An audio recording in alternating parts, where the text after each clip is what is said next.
So here we are, day 5, the final tool or idea that I'm going to share with you. And this one's a biggie. I don't mean in length, thankfully. I mean in the impact that it can have in your present life and in your future life. Now this is a 5-day series. I also run 6-week training programs, app-based with live sessions. And I do live face-to-face coaching. But it doesn't matter how I'm engaging with my clients. This next exercise is one that I will use every single time because it is that important. It involves breaking us down into our 3 component parts: our past self, our present self, and our future self. Because it doesn't matter if you're a high-performing executive who spends their weekends on the sofa watching Netflix, or you're a shop worker or a factory worker who spends your weekends running Ironmans or marathons. All of those lifestyles are choices, and that's fine if that's the life you choose to lead. However, we remember my finger analogy. If this is our true selves and the life we're leading is not close, it's further away from there, then this gap here is where the stress lies. And this exercise today is going to help us to identify what's lying in this gap. Now this gap can be caused because you're in a job that you don't like, maybe even hate. Or it could be that you're in a relationship that's not serving you. But there's something about your current self that is out of alignment with where your true self should be. Now I'll give you a couple of examples. So as a child, my father made me go to piano lessons. And nowadays, I really wish I'd stuck at the lessons. I would love to play the piano. So my true self and the piano guy, yeah, it's a bit annoying, but I can live without it.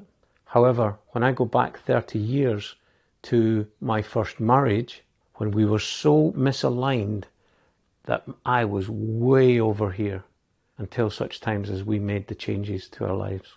So the further away from our true selves we are, the bigger the stress is. And again, this is the space we're going to look at. So my goal today is to take your past self out of the driving seat and put your future self in charge. And here's how we're going to do it. We're going to follow a 2-stage process. For the first one, I want you to grab a piece of paper or open a file on your computer or your laptop. So we're going to draw a line down the center of this page or this file that you have open. And on the left side, when we think about this area of our lives we want to examine, we're going to write down the things that when they come to our mind, they cause us to feel happy, they bring us joy, raise our energy. And that can be, I love working with people. I'm in a great team who support me. And then on the other side, you can write the things that stress you or take your energy. And that can be 2 hours commuting every day or being away from the family on business. That could also go on the left side. It depends on your situation. Okay, but continue down this list and everything you can think about, write it on the left side or on the right side. And once you've got your list, you just sit back and just look at it. Now, it's never going to happen that everything's on the left side. There's always going to be niggly little things on the other side. But if you look at it that way and most things are on the left, that's cool. You can then go to the right side and just look at each point and think, how can I either remove it completely or at least reduce it, find better ways to deal with that. And that will allow you to shift more of your energy onto the left side, which would mean your current life is okay, but we can still make it better. But there's another circumstance. When you look at this list and most of your things are on the right side, then that's an indicator to me that life is happening to you and not for you. If you have a lot of items written on the right side of your list, then I'm pretty sure that we've just identified what is the major factor that's causing stress in your life. So what do we do then when we have this information? Clearly, we can't change everything today or overnight. But what we can do is we can look at it and we can make a conscious decision of what it is and when we want to change. Viktor Frankl, in his book A Search for Meaning, says that if a man understands his why, he can endure almost any how.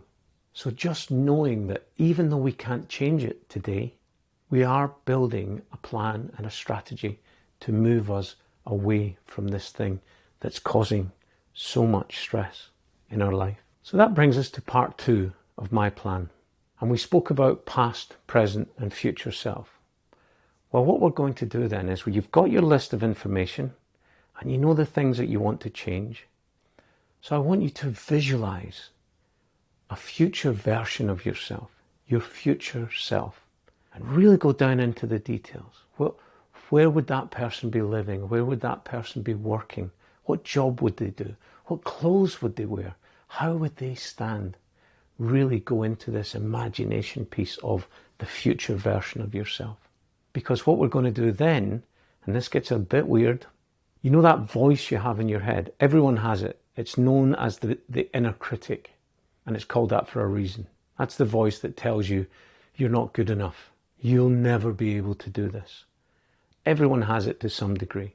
And again, my 6-week course goes into that in real depth and how we can rewire that completely. But for now, it's just an awareness is enough. And that is that this new person that we've created, this future version of ourselves, we're going to train our minds to think the way that person does. So our future self is going to become our new imaginary friend. Now it takes a few days, a couple of weeks, but I promise you this does work. And what we do is, when we're making a decision in the present, should I go to the gym?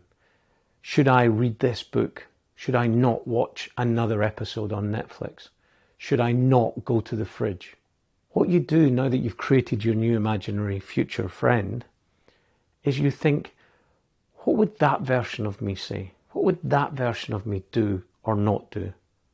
Would they go to the gym and not go to the fridge?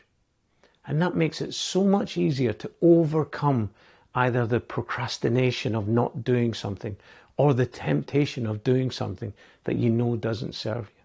And as I say, when you visualize your future self, you create them as your best friend, and then you ask their advice. What would you do in my case?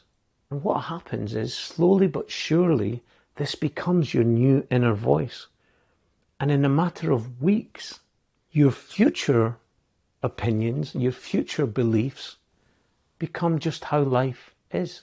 In January of this year, I set off on a fitness drive, the 75 hard. And when I first looked at it, I was like, oh my God, I'll never be able to do this. That was my old self with all my limiting beliefs talking. Fast forward to February, and those things that scared me are just the things that I do now, with no fear, no struggle. Some, a lot less than I thought there would be. So we're using a thing called neuroplasticity, where we are literally rewiring our brains to how we think about the world, how we see the world, and how we feel about ourselves. So even though we can't physically change the circumstance that we're in today that are causing us to stress, we can start to think and start to believe in this future version of ourselves. And if we follow this process every day, we're taking one step closer. And then eventually, one day, our future selves will be our present self. So do your energy audit. Things that bring you joy on the left side, things that cause you stress on the right side. Step back, decide exactly who your future self is going to be, and then invite them into your mind and ask their advice. And when you make decisions, say, what would my future self think? What would my future self do? And then that will set you off mentally and eventually physically into your new designed future.